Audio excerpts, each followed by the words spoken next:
pardon, dans ma vidéo précédente, excusez-moi, je parle beaucoup de la relation avec le divin comme si nous avions le choix de ne pas être en relation avec le divin. Or, comme je l'explique déjà dans cette vidéo, nous sommes inséparables. L'humain et le divin sont absolument en fusion et l'un dans l'autre. Mais la relation peut être de bonne qualité ou de mauvaise qualité. Je pense que de nier ce divin et qui soit en soi et de toujours ne penser qu'il n'y a que l'ego, l'humain, la volonté, l'intellect, le cognitif, etc., crée une mauvaise relation avec le divin qui malheureusement est là. C'est un peu comme si je refusais la relation entre mon mental et mon cœur. Il y a normalement quand il y a une bonne relation entre les deux, je vis bien, je suis en bonne santé, tout se passe bien. Bien, c'est pareil. Si je refuse cette relation avec le divin, qui est, hélas, pour ceux qui le refusent, quand même complètement en fusion avec ma vie, mon existence actuelle et tout ce qui est dans l'univers, l'esprit de Dieu, l'esprit du tout est totalement en fusion partout, partout, partout, partout. C'est pour ça qu'il n'y a pas de grandes et de petites choses dans la création du tout, et puisqu'il est partout, euh, refuser cette relation qui est là, crée des difficultés, j'en suis certaine, crée des vibrations qui font comme des courts-circuits, comme on dirait.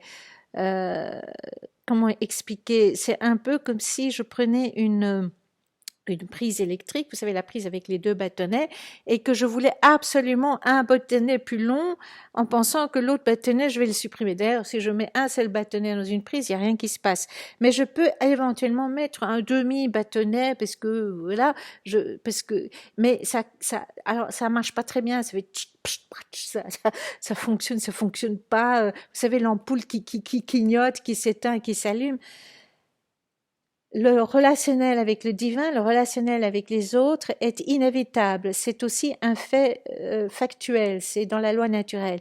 Mais il y a des qualités de relation. Alors il y a des qualités de très bonne qualité, de mauvaise qualité, de moyenne qualité, et tout ça crée évidemment dans nos univers des effets. D'accord?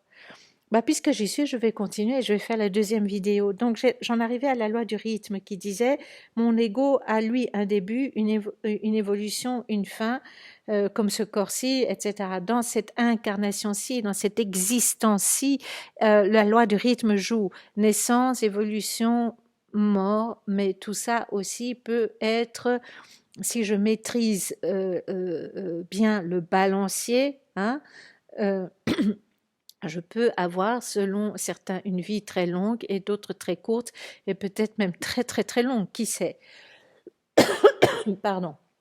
Alors, dans la loi du rythme, il y a autre chose aussi qui fait partie de cette existence, ce qui est donc le cinquième principe de la loi naturelle. Je vois l'importance du mouvement entre le divin et moi. Et moi, cette Catherine de cette existence-ci, je dois communiquer avec Dieu. Je reviens à ce côté relation. Je suis en relation avec Dieu, je peux accepter. Comment expliquer? Je vais prendre une autre image. Imaginons un couple. Je vais prendre un homme et une femme qui vivent ensemble, qui sont mariés, qui s'aiment, mais qui communiquent plus.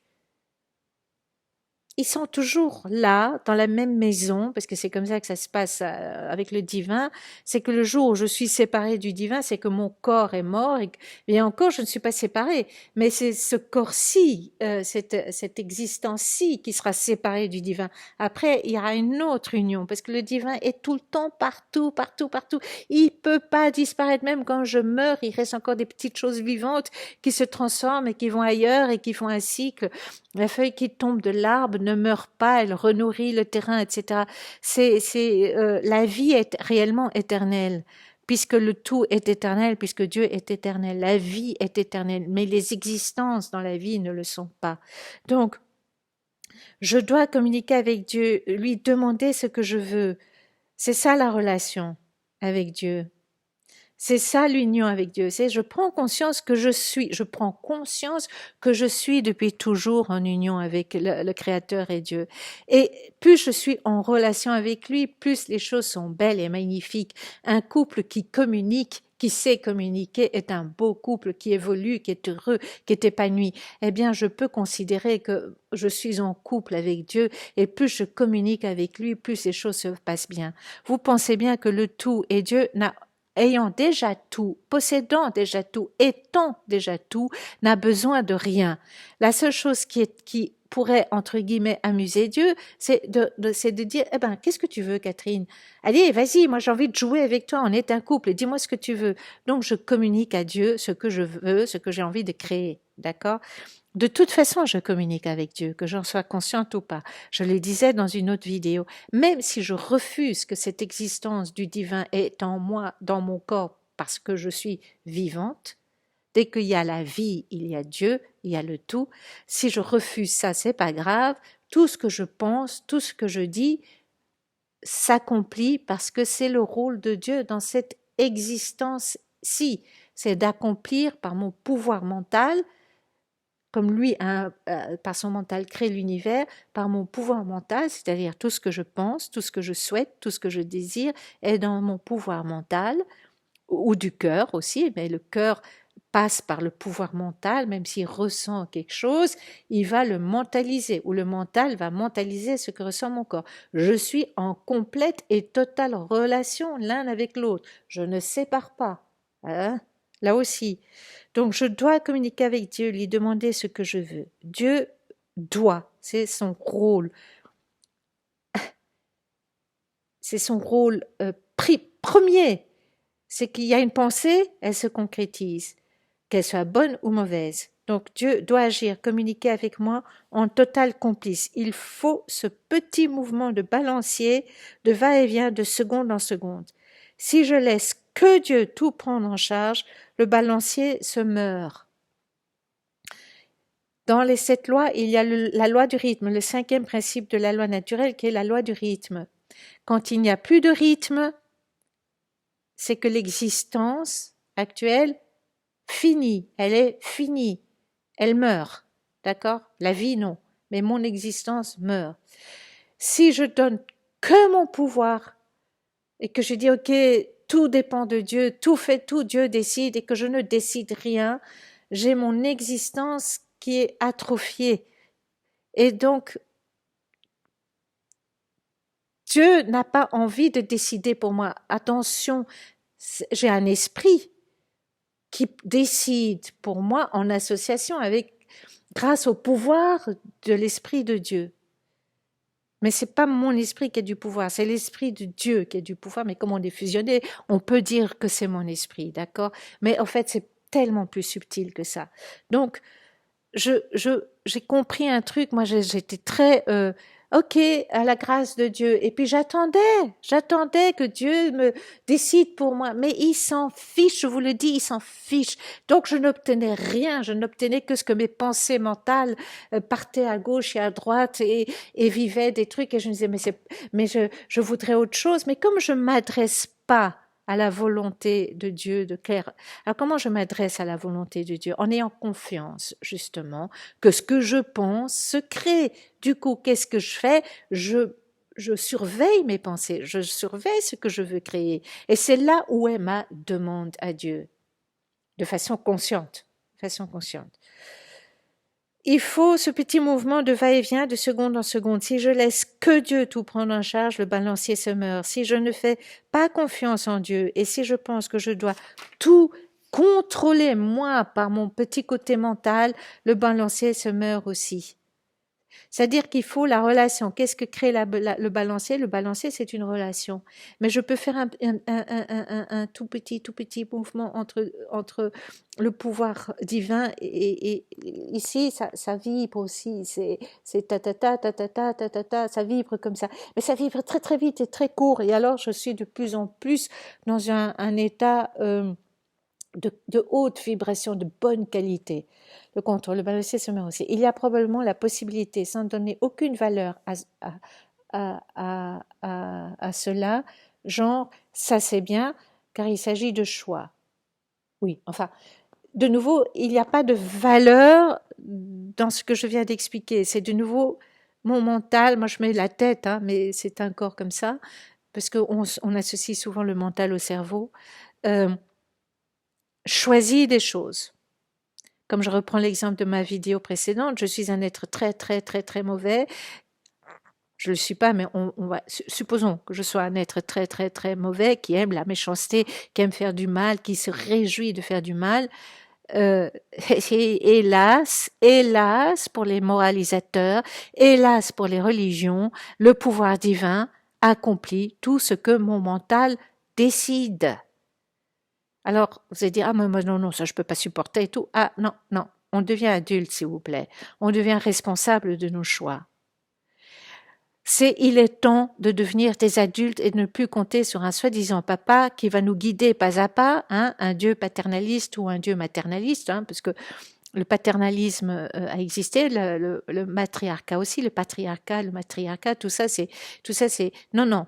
À un moment donné, je grandis et j'assume mon pouvoir, c'est-à-dire par cette puissance divine qui est en moi, j'assume ce pouvoir et je suis consciente de mes choix.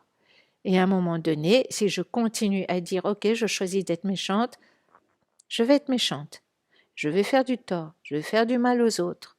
Mais quand je vais mourir, comme je l'ai dit dans l'autre vidéo, selon le principe de polarité, plus je suis méchante, plus quelque part dans mon énergie, dans mon être, dans mon existence, la polarité du bien gonfle. Plus je gonfle la polarité du bien, plus la polarité du mal gonfle aussi. Et quand je meurs, qu'est-ce qui se passe? Je vais voir toute ma vie qui défile et la polarité du bien va se manifester en disant mais qu'est-ce que tu as foutu là? Tu aurais pu faire ci, tu aurais pu faire ça. Et là, selon mon état de conscience, je peux me sentir très bien ou très mal. Je peux choisir de continuer ou de ne pas continuer. Les seules limites à des êtres méchants, c'est des autres êtres bons qui disent stop, là tu dépasses les limites, on te récupère, on va t'expliquer que ici dans l'existence, vivre le bien, la bonté, c'est accepter qu'il y ait en toi des ombres et tu choisis et de faire un petit balancier. Parce que être 0,0000 qui n'a aucun mouvement, ça, je pense que ça n'existe pas. Tout est tout le temps dans le balancier, tout le temps. L'infini existe parce qu'il est tout le temps en mouvement. Quelque chose qui ne bouge plus, qui n'a pas de mouvement, qui soit 0,00, qui soit néant, c'est possible, mais dans un très grand rythme, sur des siècles et des siècles, selon notre espace-temps. C'était ça que je voulais dire sur le rythme. Donc, il est impossible d'accepter et de comprendre que le tout est partout en moi. Choisissent le contraire de l'abondance, c'est-à-dire la pauvreté. C'est là où, de nouveau, le principe du rythme, qu'est-ce que je choisis? Par exemple, pour les gens qui ont des soucis financiers, comme moi j'ai bien connu ça quand même, et je pourrais dire que je suis encore dedans, mais j'ai la tête qui sort de l'eau parce que je commence à comprendre tout ce que je vous partage. Le tout, ce qu'on appelle Dieu, n'est pas dans la pauvreté. Sinon, est-ce que vous êtes bien d'accord qu'on peut dire que tout est abondance dans le tout? Tout est abondance dans son univers, absolument, d'accord? Donc, pourquoi est-ce qu'on garderait ces espèces de théories New Age qui disent tu es à l'épreuve pour voir quoi que ce soit? Je n'imagine pas le tout, qui a accès à tout, qui est infini, qui est une abondance infinie, vouloir nous envoyer des épreuves. Les épreuves, c'est moi-même qui les crée, d'où la nécessité d'être de nouveau adulte et responsable, de dire « Eh oh, c'est trop facile de dire non, je subis des épreuves parce que Dieu le veut et donc je ne réagis pas et j'attends que ça passe. » Non, non, on devient adulte, complètement responsable de notre vie. Voilà, voilà. Est-ce que je pourrais rajouter des choses? Parce que là, j'ai fait 15 minutes. Donc toujours non, je continuerai une autre fois. À bientôt.